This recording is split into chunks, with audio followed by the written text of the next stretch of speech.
Well, hello there. Today I'm going to be doing something completely different and playing a board game, something that I've been doing a lot of lately. Usually on Tuesday, Eddie comes around, and if we don't go to the cinema, we play some board games and watch some TV. This is Alien: Fate of the Nostromo. This is the one game that neither Eddie nor I have managed to successfully complete yet, although I did manage to complete it myself the first time I played it solo, but we have had our asses kicked by the alien every time since. So I'm going to have another go today while explaining how this works, what everything does, and how to play it. So, for those of you who have seen Alien, this is all going to be very, very familiar. For those of you who have not, here's a little summary included at the beginning of the rulebook. Report issued by Dallas Arthur, the captain of the Nostromo. An alien is stalking us on board the Nostromo, and Executive Officer Kane is dead. The remaining crew and I are working together to patch the ship and do what we can to survive. I don't know if we'll make it. The alien is big, fast and deadly, and could be waiting just beyond the next hatch. So the situation is, you have taken off from the planetoid LV-426. Executive Officer Kane has been implanted with an alien egg, which has just burst out of his chest, killing him as the crew were having a meal in the galley before going to hypersleep for the journey back to Earth. The alien is now loose on the ship, and you've got to do something about it. So this is the Nostromo. Let's quickly take you over what all the various different cards do. I've already set the board up ready to start playing. At the beginning of the game, you place the morale marker on the board. That's this alien token. Now, depending on how many crew members you're playing with, and I'm going to be doing 3 crew, you start here, further down the morale track. Once your morale reaches 0, it's game over, man. If you're playing with 4 or 5 players, you start up here. It just gives you a little bit of extra margin for error. But I'm going to be playing with 3. Technically I'm playing solo, but I'll be playing with 3 of the crew. We'll come on to the crew cards in a moment. So the morale marker starts there.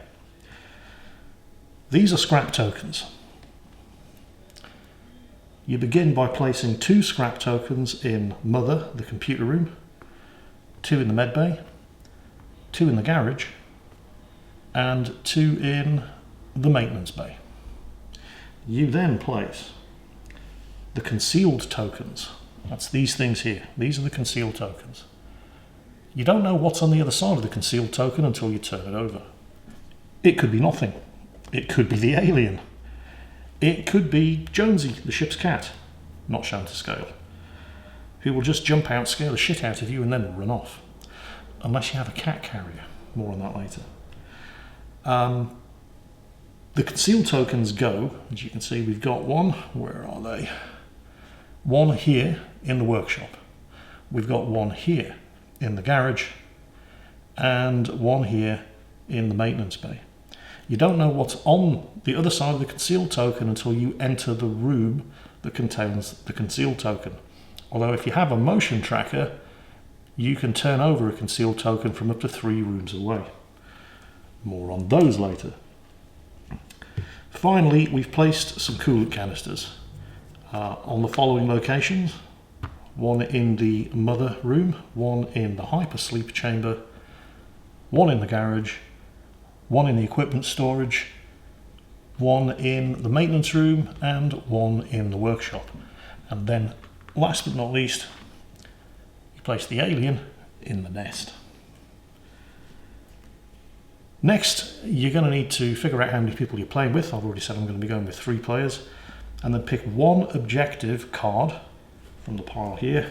I've already done this. For every player, +1. Let's take a look at the players. So these are the crew of the Nostromo from the movie. We have Dennis Parker, the chief engineer. He has 4 actions, but he has this special ability where you can spend an action and add 1 scrap to your inventory from the scrap pile. You can only do this once per turn. So he can basically always pick up scrap. Scrap is used for making the various different pieces of equipment you're going to need to successfully complete the game. He has 4 actions, and he can spend one of those actions to pick up a piece of scrap from the scrap pile. Useful ability. Warrant Officer Ellen Ripley. If you're playing with just one member of the crew, don't pick Ripley, because her special action, she has 4, and her special ability is she can spend an action to move another crew member 1 space. And if you're only playing with Ripley, that's obviously a complete waste of time. But she does have 4 actions. Next, Joan Lambert, the Navigator. She also has 4 actions, and her special ability is she can spend an action to look at the top card of the encounter deck. And if she doesn't like it, she can put it on the bottom of the pile. Again, we'll come to the encounter deck later. The final surviving crew member, the penultimate surviving crew member is Captain Arthur Dallas. He doesn't have any special abilities, but he does have more actions than anybody else. He has 5. And then, the final member of the crew, Engineering Tech Samson Brett. He only has 3 actions, but he has some of the most useful special abilities. He can reduce the cost of any item by 1, so he can pick up scrap for free. Doesn't cost him actions to pick up scrap. And he can basically reduce the cost of any item that he crafts with that scrap by 1, but he can never reduce it below 1. So he's very useful to have, but he's not the most mobile character because he only has 3 actions, although some of his special abilities allow him to do things for free. Because he is so useful, the 3 characters that I'm going to choose are Captain Dallas, Engineering Tech Brett, and Chief Engineer Dennis Parker. So these are the people I'm going to be doing this mission with, rather than the full crew of 5. Because we're going with 3, the morale marker starts there. We draw 1 objective for every member of the crew that we're playing with, plus 1. These objectives are things that we have to do before we can start our final mission. So I've already drawn these, which means I can get rid of the rest of the objective cards. Our first objective, prep the suits. We have to drop 2 coolant canisters in the suit storage bay. Our second objective, crew meeting. All crew members in the galley with at least 1 scrap token in each crew member's inventory. Okay, so all 3 of the crew must be in the galley with 1 scrap token in each person's inventory. Our third objective, drive them into the airlock. We have to bring an incinerator to the airlock. We don't have to attack the alien in the airlock. We just have to have a crew member with an incinerator and take them to the airlock. And our final objective, shouldn't have landed on this ball, we have to bring a grapple gun to the garage. Once we have completed all 4 of those initial objectives, we can reveal our final mission. The final missions, I may as well show you them all since we're here, are escape on the Narcissus, we're going to blow up the ship, you have my sympathies, cut off every vent and bulkhead, and blow it out into space. If you are playing with 3 or 1 to 3 crew members, you have to get rid of 2 of the final mission cards. If you're playing solo, remove the final mission card, cut off every bulkhead and vent, which is that one, and blow it out into space. So we have a choice of 3 final missions here, one of which could be to blow up the ship, escape on the Narcissus, or introduce Ash into the game. He's here on the side at the moment. You don't have to play with Ash if you don't want to. It makes the game way more difficult if you do play with Ash, because then he gets placed on the board and gets moved around in the same way as the alien. Although he doesn't kill you if he catches you, he instead just steals all of your scrap, which makes things way, way more difficult. We're going to pick one of these final missions at random, and that is going to be our final mission, which we don't know what that's going to be until we've completed these 4 objectives.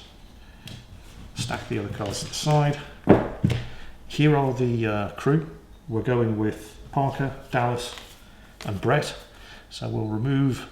these don't come painted, by the way. I had to do this myself, not particular. The miniatures are not incredibly well detailed. They're good enough for a board game, but you certainly, put it this way, Games Workshop isn't going to lose any sleep. I'll get rid of Ripley and Lambert, and we're going with the boys. Parker, Brett, and Captain Dallas.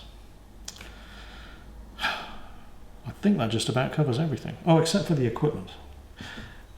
Various different items of equipment that you can make with the scrap scattered around the ship that you pick up, or by using Parker's special ability to generate one piece of scrap for an action every turn, are the motion tracker, which allows you to turn over a concealed token from, I think, up to 3 squares away, a cat carrier, which allows you to capture the ship's cat, Jonesy, and stop him from jumping out at you from the other side of concealed tokens and giving you a scare and causing your morale to go down.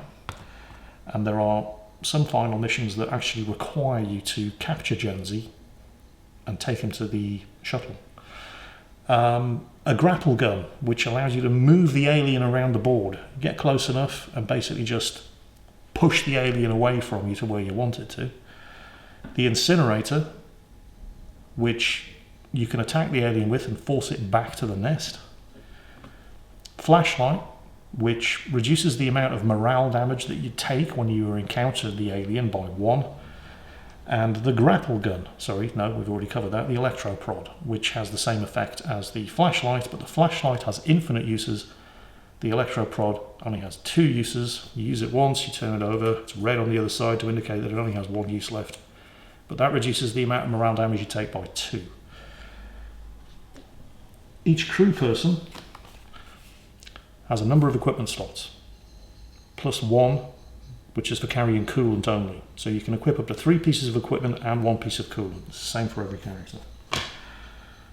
We'll get on to the encounter cards when that actually happens. This is the self-destruct track, which you only actually need if the final mission that you turn over is we're going to blow up the ship. So we may not need that. We'll know when we turn over the final mission. And that's about it for the setup. Let's get this thing started. So, let's get started. I've picked my 3 crew, Parker, Dallas and Brett. And you start with the crew action phase.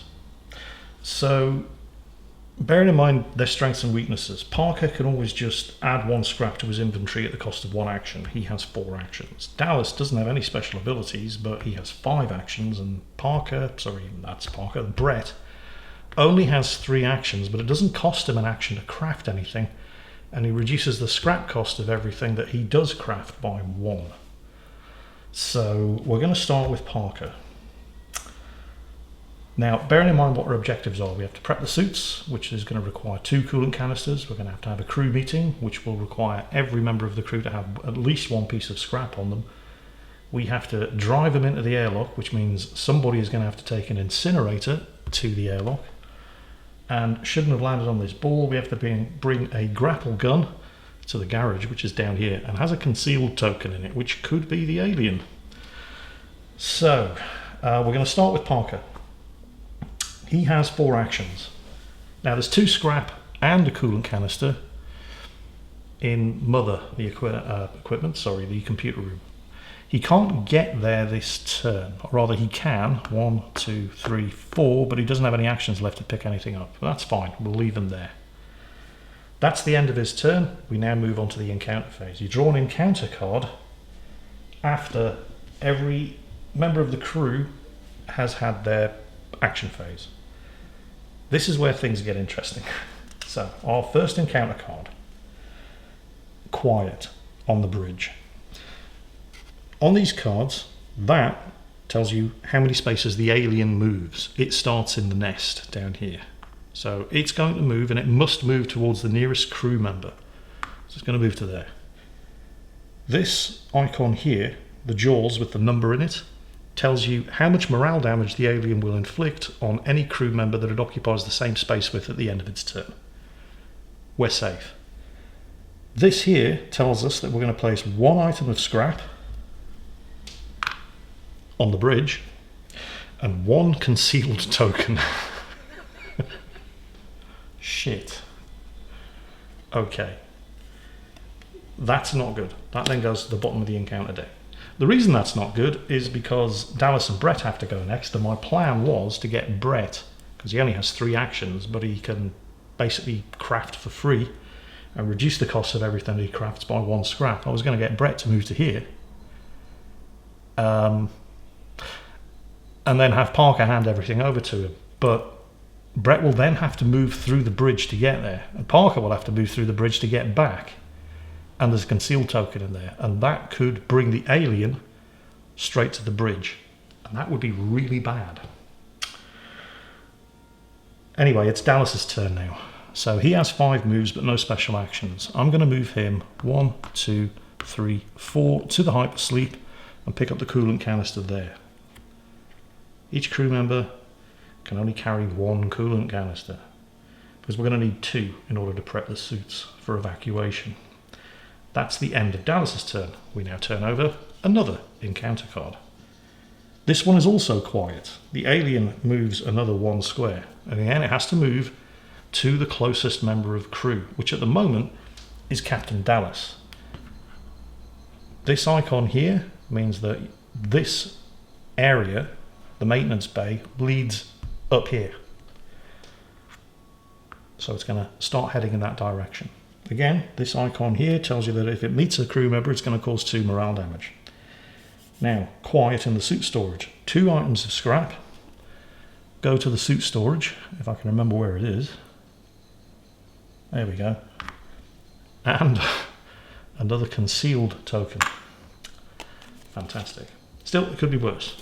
The quiet cards are the best ones you can get.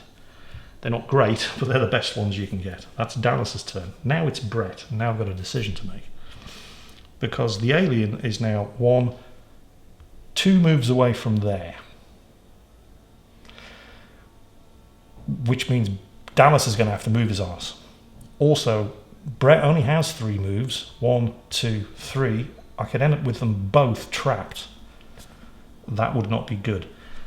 My initial plan was to move him over here and have Parker pick up everything in his next turn and give it to Brett to craft with, but that means he's going to have to turn over that concealed token, and that could bring the alien over here. Depends what's on the other side of the token. Parker can't get out of there without going through the bridge, so I think instead I'm going to go 1, 2, because I'm going to have to turn over some concealed tokens anyway.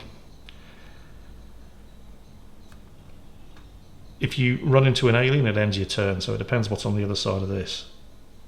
And it's not the alien. That is Jonesy, the cat.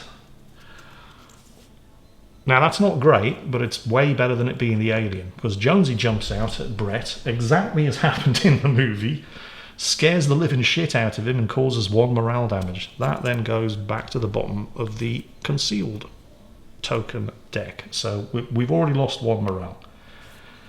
But it's way better than having the alien jump out at you. So he's moved 1, 2. He can pick up any number of scrap, so I'm going to go ahead and do that. He now has 2 scrap. That's his 3rd and final action. That's the end of his player action turn. Now we turn over another encounter card. It's another quiet card, but the alien moves 1. So it's now in the maintenance bay, directly underneath here. It's another quiet card. Hypersleep chamber, 2 scrap and a concealed token. That's actually good because Dallas is in the hypersleep chamber. And you only turn over a concealed token when somebody enters a space with a concealed token. So Dallas doesn't have to turn that over. That's the end of Brett's encounter phase. We go back now to Parker. So Parker's going to pick up everything in there. That's going to cost him 2 of his 4 actions. So he's going to pick up the scrap, and he's going to pick up the coolant canister. That's 2. He has 2 actions left. I'm now going to have to move him to the bridge, which could be very bad depending on what's on the other side of that concealed token. 1, 2. Here we go, fingers crossed. It's nothing. I've got away with it. All clear on the bridge. Cool. That's the end of Parker's turn. Now we turn over an encounter card. Okay, alien lost the signal. This is actually really good. Well, it's really good and it's really bad. The first thing that happens is you return the alien to the nest. That's the good news. The bad news is we now place a concealed token in each room where no crew members or concealed tokens are present. Then we shuffle all alien encounter cards back into the encounter deck. Oh, that means I've been doing this wrong. That means that, and that are discarded. Normally, that would be discarded, but that tells us we shuffle all alien encounter cards back into the encounter deck. Well, this was our first alien encounter card, so that goes back into the deck, which gets shuffled. As you can see, constantly pulling alien encounter cards is bad, not just because it moves the alien around a lot, but also you can't get rid of the alien cards. And I now have to place a conceal token in every room where there isn't one, so the nest. There's one in maintenance, one goes into equipment storage, there's one in the garage, there's one in the workshop, one in the airlock, one in the docking bay, one in mother, one in the bridge, one in the galley, and one in suit storage, one in the med bay as well. I'm going to have to go back and check and then reshuffle, because was it the same? Let's have a quick look. No crew members or concealed tokens are present. Okay, good. So it's just where there are no crew members or concealed tokens. So I don't put one on the bridge, and I don't put one in suit storage, and I don't put one in hypersleep, but everywhere else there must now be one concealed token. Okay, we're good. Oh, I missed one. One in medbay. So that could have been better. Anyway, that was Parker's turn. Now it's Dallas. Well, we've just spawned 2 scrap in the same room as Dallas, so I'm going to pick those up. Remember, to complete these objectives I have to get everybody to the galley with 1 item of scrap, and I can do that now. So it's costing him 1 of his 5 actions to pick up the scrap from the hypersleep chamber, but I have to now move him to the galley, which means that I'm going to have to reveal that concealed token and that concealed token. And that could be really bad, because that could draw the alien from the nest straight to the galley. Do I really want to do that with Parker here?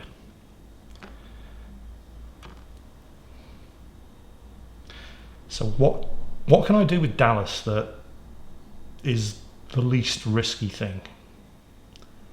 No matter what happens here, he's going to have to turn over that concealed token. I could, and it would cost him the 2 scrap that he has, use his second action to make a flashlight, so that if he does run into an alien, or Jonesy jumps out and scares him, he loses less morale. I could also make a motion detector to reveal a concealed token in a room up to 2 spaces away. I think I'm going to do that. So I'm going to spend his 2 scrap to make a motion detector. So Dallas now has a motion detector.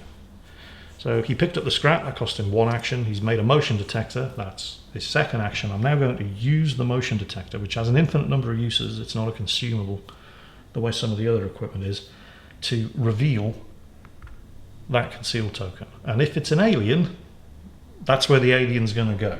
But I then get another action back. This could be really bad. It is the alien. Ah, shit. Okay, so the alien. Now, when you turn the concealed token over, it will have, and if it is the alien, it will have the amount of morale damage that it will do on it. If I'd moved Dallas 2 there, 1, 2, and then turned it over, he would have taken 1 morale damage. He didn't take any morale damage because he used the motion detector, but it has now moved the alien all the way up here. Okay. You place the alien figure in the room and you gain an action. Shuffle the reveal token into the concealed token stack. I'll just put it on the bottom, so we'll go ahead and do this. This is not good. No matter what I do now, Dallas is going to run into the alien. So he still has 3 actions, but he can't actually do anything with those actions other than run through the alien. It's Brett's turn next.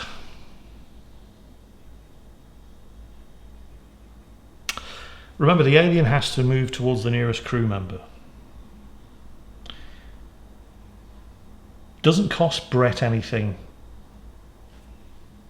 That's his special ability. It doesn't take an action to craft an item, I think, and it reduces the cost of stuff by 1. So he could make something for 3 scrap, which includes, well, everything other than the incinerator, basically. So he could make a grapple gun, and that wouldn't cost him any actions. Grapple guns normally cost 3 scrap, but because it's Brett, it will only cost 2. I'm going to do that. Now, the grapple gun only has 2 uses.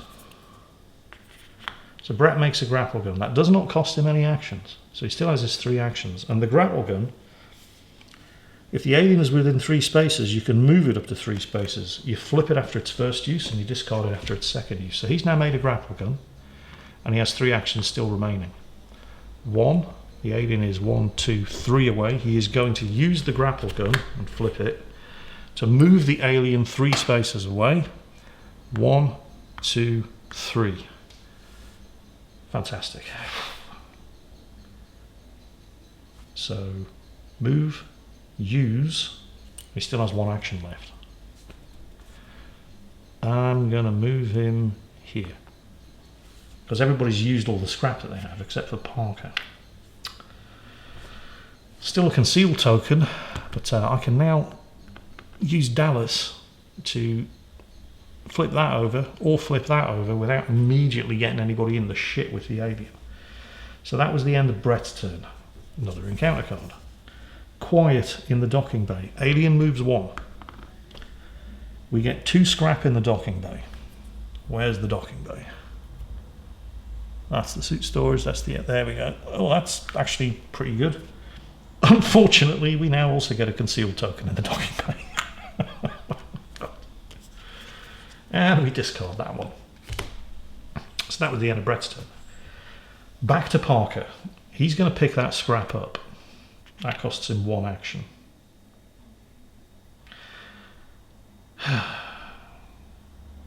So I've got 2 things that I want to do here. I need to get everybody with scrap. I mean, he's now got 1 scrap for every member of crew, so we could complete the crew meeting objective by getting them all to the galley. And he can then give his scrap to Dallas and Brett, so everybody will have 1. But I need...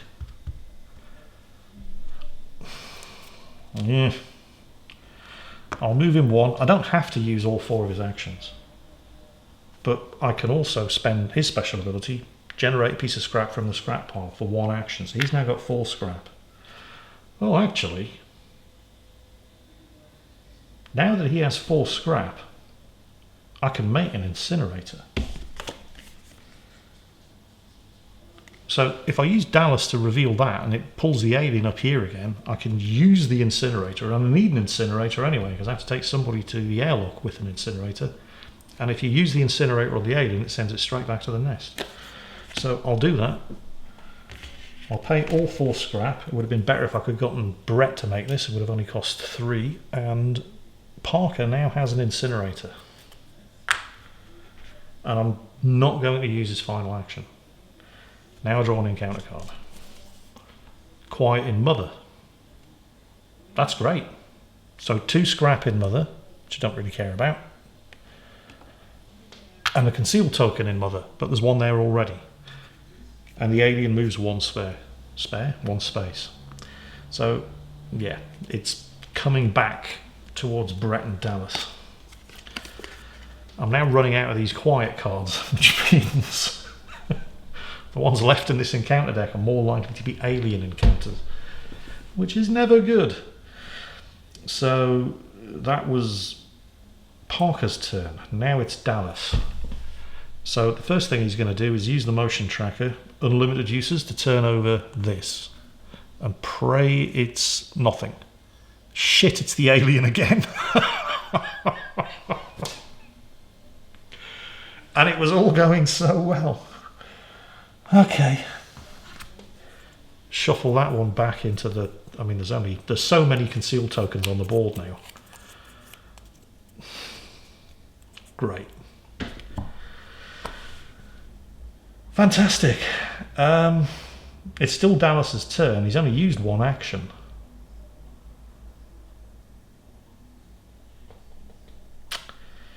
Parker has an incinerator, and you can use it to flame an alien within 3 spaces. 1, 2, 3. But it's not Parker's turn.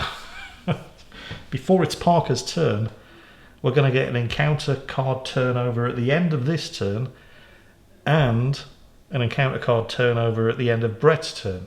So there is no way that alien is not going to move. Well, here's the thing. Remember, the alien always moves towards the closest crew member. Both Dallas and Brett are 2 spaces away. So I could I lead it away with Brett? I don't see how. I mean, Dallas still has 4 actions to take.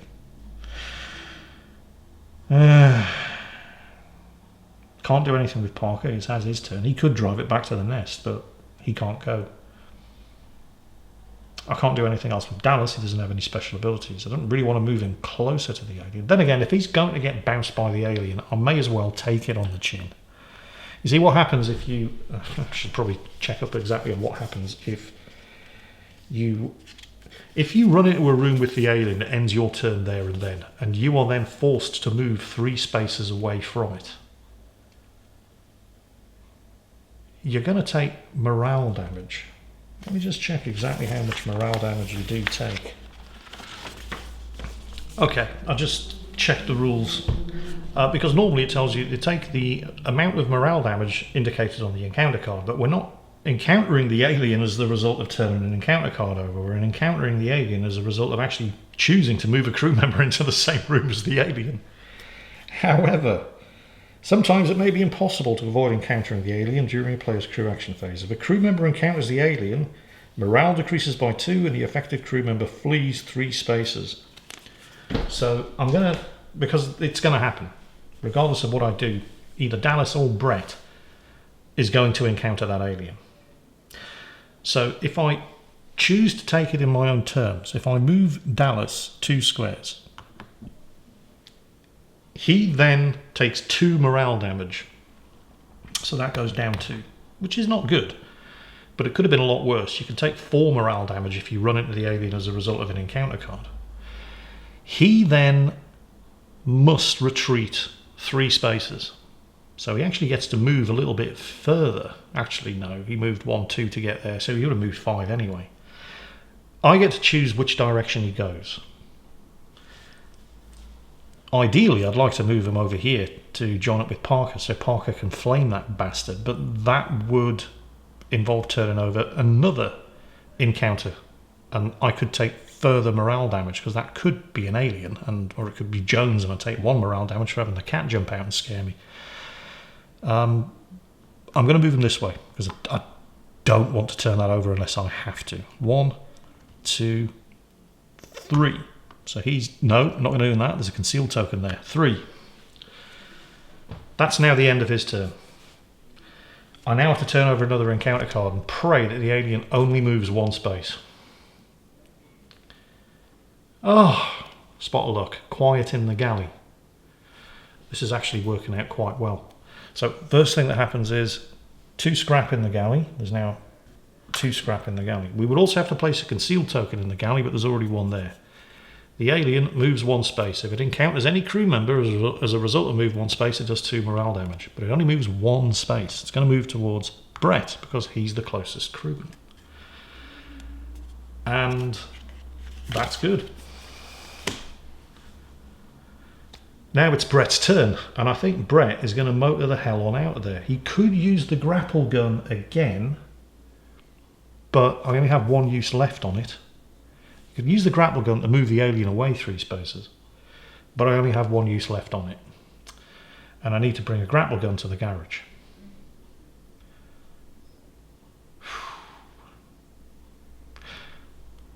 One, 2... there's a concealed token down here. 3. And that's the end of Brett's turn. Right. Now we have to turn over an encounter card. If that alien moves 2 spaces, it's going to get Dallas. Oh, right, okay. This is an Order 937 card. It occurs to me that I haven't actually explained. For those of you who've seen the movie, you all know who Ash is. But for those of you who haven't, Ash is the Nostromo science officer. But unknown to the rest of the unknown to the rest of the crew, he's actually an android.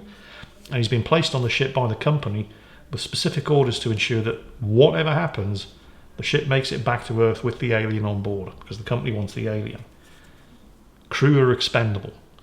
So Ash, if you have him in play, makes the game much, much harder, because he chases you around the same way the alien does, and steals all of your scrap whenever he encounters you. But with Ash not in play, each crew loses 1 scrap. Nobody has any scrap to lose. We've used it all. So that basically does nothing. If Ash was in play, we would move in 2 spaces. He isn't, so don't care. So that was good. That was Brett's turn. Now it's Parker. I need to drive that alien back to the nest. Unfortunately, the only way to do that is to move through the galley, because the incinerator has a range of 3. So no matter what happens, I'm going to have to turn that concealed token over, or Parker's just stuck here. I mean, if I leave him there, it would be Dallas. Dallas could turn that over with the motion tracker, but I'd have to turn over an encounter card at the end of Parker's turn, and Dallas could get munched. I'm just going to have to take the risk. If that does draw the alien to the galley,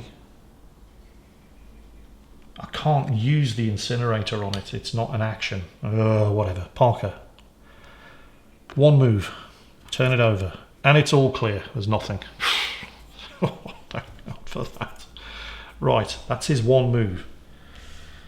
He has 3 actions remaining. I am going to use one of the incinerator's uses. 1, 2, 3 to drive the alien back to the nest. Nice. And because I've used the incinerator on the alien, I do not draw an encounter card at the end of this turn. So that was 2 actions. He still has 2 more actions. I need 3 to complete the crew meeting. Sorry, I need 3 scrap to complete the crew meeting. So I'm going to pick up the scrap that's in the galley with his 3rd action, and with his 4th action I'm going to use his special ability to generate 1 more scrap. We're going to get this done no matter what happens, and shut down at least one of these objectives. So that's the end of Parker's turn. Because he used an incinerator on the alien, I do not draw an encounter card. It is now Dallas's turn. Dallas is going to get the hell out of here. 1, 2, 3. What else can I do with Dallas? Trade. Give or take any number of items with other crew in the same space as you. Cool. So he's going to trade 1 scrap with Parker. And then as soon as Brett gets there, he's also going to trade 1 scrap with Parker, and that will complete the crew meeting objective.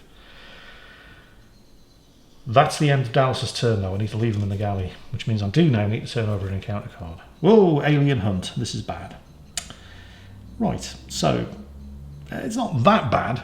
The alien moves 2. 1, 2. It would have done 4 morale damage if it had encountered any member of the crew, but it didn't, so we're good. And we don't place any additional conceal markers, but we also don't place any additional scrap. And that is the end of Dallas's turn. Now it is Brett's turn. Brett moves to the galley with his 1st action. With his 2nd action, he trades some scrap with Parker. We now have all members of the crew in the galley with 1 piece of scrap. The crew meeting objective is complete. 2 more objectives to go. We have to prep the suits. We have 2 coolant canisters, which means Parker and Dallas need to get to suit storage, which is here, which is only 2 squares away. And we need to get Parker with the incinerator to the airlock. And then we need to bring the grapple gun, which Brett has, to the garage. Okay, we're good. That was Brett's turn. Actually, wait. 1, 2. Where was he? Was he in suit storage? 1, 2, and then traded. Yeah, that's the end of his turn. He doesn't have any actions left. Okay. Turn an encounter card over. Ah! Alien Stalk. It moves 3. Ah, shit. So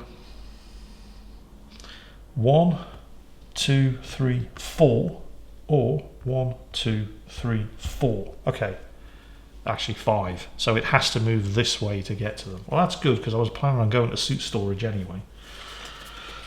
So the alien's going to move 1. Wait a minute. Oh yeah, 1, 2. Let's pretend I didn't see that. 1, 2, 3, 4. That was 4, wasn't it? Oh, it was 3. So the alien's up there. That's the end of the alien phase. It's now back to Parker. I could use Parker's incinerator to drive the alien back to the nest again, but that would expend the incinerator, and I need to get an incinerator to the airlock. Unfortunately, the airlock's on the other side of the alien, so for now, I think we are just going to move on 2 to suit storage. Let me just check. Drop 2 coolant canisters in suit storage. Okay, 1, 2, 3. Let's drop that one off. And then, where's he going to go?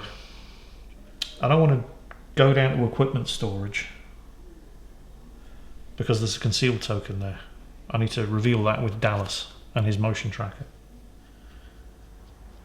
I'll just generate some scrap with Parker's special action. Let me just check. 1, 2, drop. Generate some scrap. I don't actually need scrap for anything else. And I could turn over cards that would force me to get rid of scrap. So he has 1 action left. What can I craft for 2 scrap? I could make a flashlight. Or another motion detector. Ooh. Yes. Another motion detector. That would allow him to reveal that without having to actually go there. Where do I need to go? That's equipment storage. Nope, don't need to go there. I need to go to suit storage, airlock, and garage. And the garage is here. So I do kind of need to go down here in order to get to the garage. Alright, yeah, I'm gonna make a motion tracker. That's the last motion tracker token. You can only have 2. You can only have 2 incinerators. That's the end of Parker's turn. Please don't be a stalk or hunt card. Quiet in the airlock. Ooh. Okay. The airlock already has a concealed token, so I don't place another one, but I do place 2 scrap tokens. The alien moves 1 space. Get out of there, you bastard. Now it's Dallas's turn.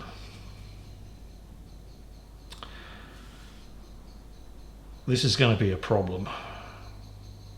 Well, not necessarily. I'm going to have to use Brett's grapple gun on his turn, otherwise the alien's going to get him. But we'll... I think the alien might get him anyway, because we're going to have to turn over an encounter card at the end of Dallas's turn. Alright. 1, 2. Use the motion tracker, because that's only 1 space away. Going down the ladder. Green ladder takes you down to the equipment storage. Turn this over, and it's the alien. Okay, that actually solves a couple of problems. That moves the alien to equipment storage. Nobody takes morale damage. It means Brett is actually safe. This gets shuffled back in. So that was 1, 2, third action. Use the motion tracker. He already has a coolant canister, so I can't pick up the other one. I think we now need to haul ass for the airlock. So back the way we came. Here's the problem. Parker is now 1 square away. It's no longer his turn. He is 1 square away from that alien. So when it moves, it is going to get him. And it's got 2 encounter phases to go. So it's going to happen. But I could use that to my advantage, because Parker has the incinerator, and I have to take an incinerator to the airlock. So if the alien jumps in, yes, I'll take morale damage, but he then gets to run 1, 2, 3 squares, and that takes him 3 away from the airlock. And he has a motion tracker, as does Dallas, so we can reveal that and pray it isn't the alien. But yeah, 1, 2, we revealed that. 3. I'm going to move Dallas for 5. Get everybody towards the airlock, keep everybody together. Yeah, that's it. That's Dallas's turn. Let's see what happens. Okay, it's an alien hunt card. This is about as bad as it could have gotten. The alien now moves 2 squares towards the nearest crew member, which is Parker. It does 4 morale damage. I don't have anything on Parker to reduce the morale damage, so that goes 1, 2, 3, 4. We are now halfway towards losing. Fantastic. But on the bright side, I do get to move Parker 3 spaces. 1, 2, 3. So he's effectively now gotten to move twice, once outside of his turn. That was the end of Dallas's turn. Now it's Brett. I could move the alien away with the grapple gun, but that would expend the grapple gun. How many scrap does it take to make a grapple gun? 3. See, Brett could make it for 2, but he only has 1 scrap. The grapple gun needs to be in the garage, just down here. And the fastest way there is that way, which is not fast at all because Brett can only move 3. So Brett can move 3. I could make a flashlight for 1 scrap. That would reduce the morale damage that people take when they get jumped by the alien. I can't make another motion detector. They're both in play. Brett. 1, 2, pick up the scrap. I'm going to make another incinerator. Incinerators normally cost 4 scrap, I think. Let me check. Yep, 4. But because it's Brett, it only costs the 3 scrap that he has. And it doesn't cost him an action to make it. And then 3. And that's the end of Brett's turn. Another encounter card. Well, shit. Another alien stalk card. So the alien moves 3. 1, 2. Scares the shit out of Dallas. Dallas now moves 3. What does he have on him? Coolant canister. Okay, I'm going to move him this way. I have to bring an incinerator to the airlock. I've got Parker and Brett both with incinerators. But if I move the alien, if I move Dallas 1, 2, 3 to here, he's only 1 square away from completing another objective by dropping off a second coolant canister in the suit storage. That will complete the prep the suits objective. I do, of course, have to take, how much was it? 3 morale damage. 1, 2, 3. Oh, getting close to losing. And that was the end of Brett's turn. Right, Parker's turn.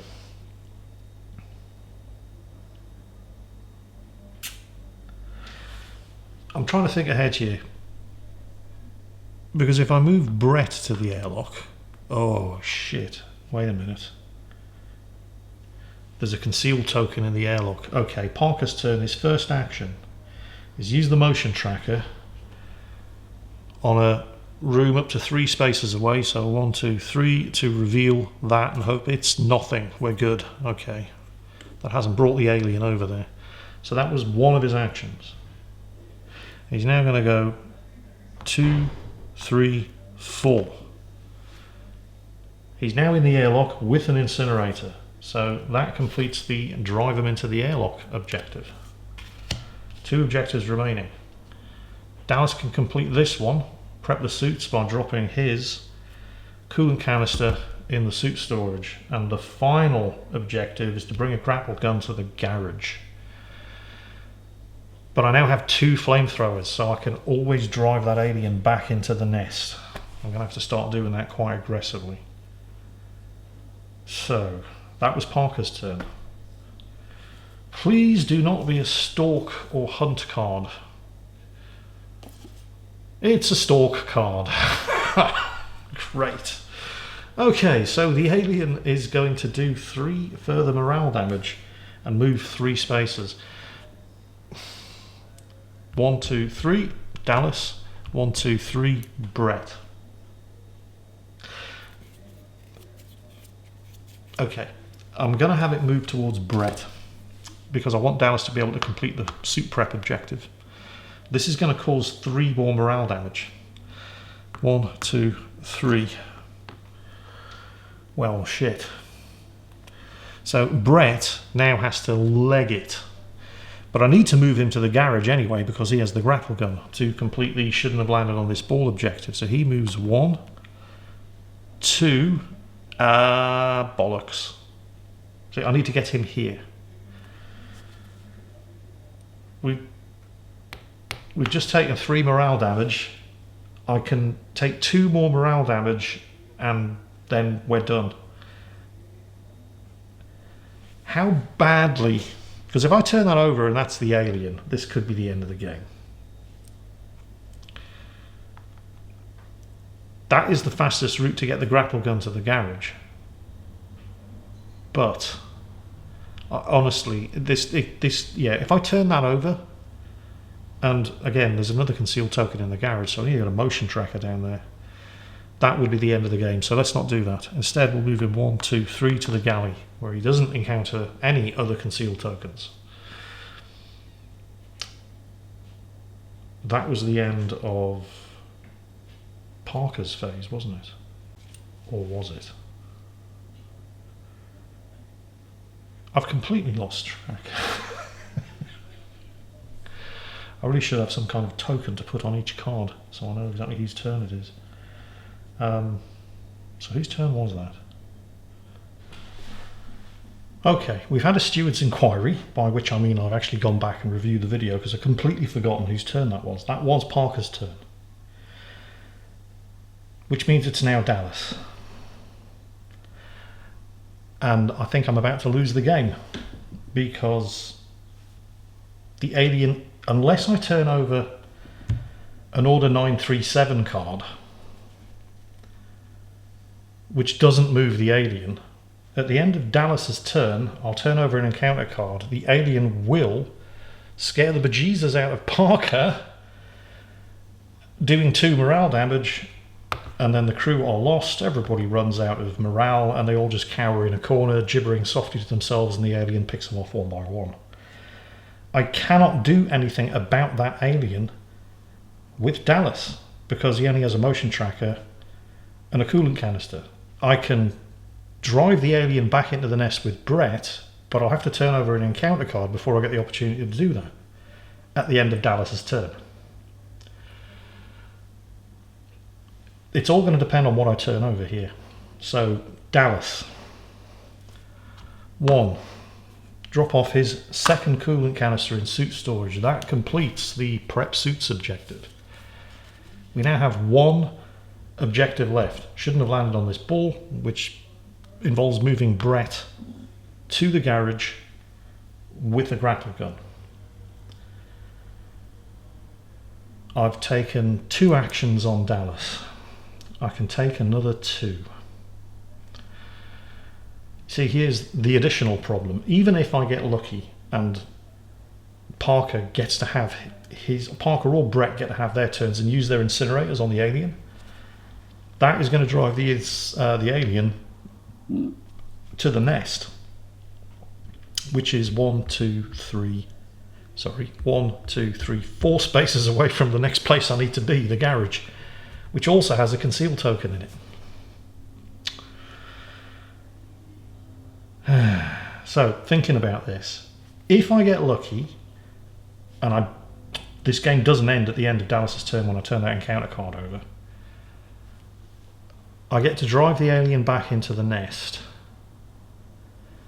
Dallas has 3 actions left. 1, 2, 3. Do I really want to be there? With the alien in the nest ready to come out again? I don't think I do. I'll tell you what I could do though. Normally, when you use the motion tracker, you do not want to reveal the alien card.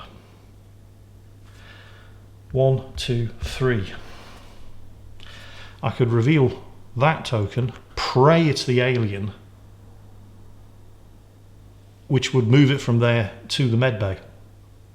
And then I can get Parker out of there. I'm going to do it. So again, using the motion tracker on Dallas, which has unlimited uses. This is his 3rd action. Please be the alien. It's not the alien. It's that damn cat, Jonesy. Jonesy jumps out, goes, oh, there's nobody there. Great. Okay, well, that's not terrible, but it's not what I was hoping for. That was his 3rd action. He's got another 2. He doesn't have any special abilities. Yeah, oh, great.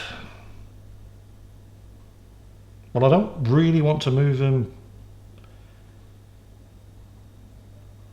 to equipment storage, because if we get lucky, that puts him 1, 2, 3, 4 away from the alien, and I could turn over a stalk card and it could move 4 spaces, so I'm just going to leave him there.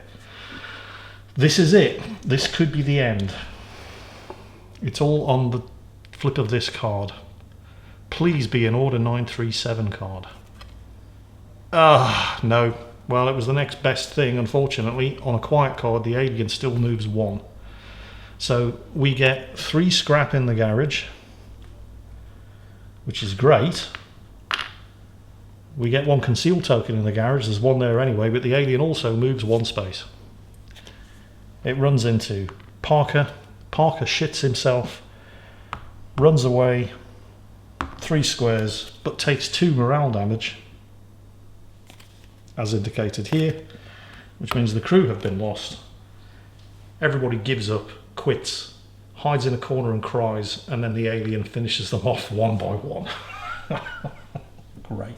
What was my final mission, by the way? Let's have a look.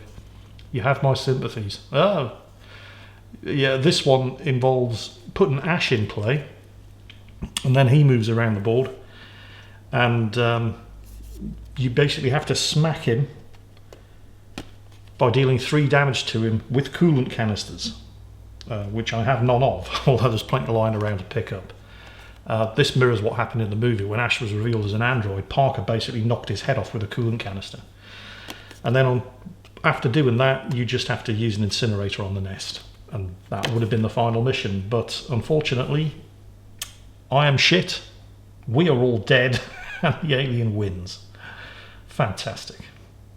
So, that was Alien, Fate of the Nostromo by Ravensburger Games. It's a really, really good game. It's one of those few board games that often you look at the back of the box and see how many players are required, and it'll say 1 to 5. And what it means is 3, 4 or 5, because a lot of these games are absolutely terrible if you try to play with less or by yourself. But this game, as you can see, is entirely playable solo. I've played it by myself twice now, and I've only managed to win once. Clearly that did not happen today. But let me know whether or not you enjoyed this, because I do have other board games that I can play. I have Another Glorious Day in the Core, which is another Alien board game, this time by Gale Force 9, and follows the events of the second movie, Aliens, where I could have a go at this again and attempt to get it done successfully once again. Honestly, I think I just lucked out the first time I played.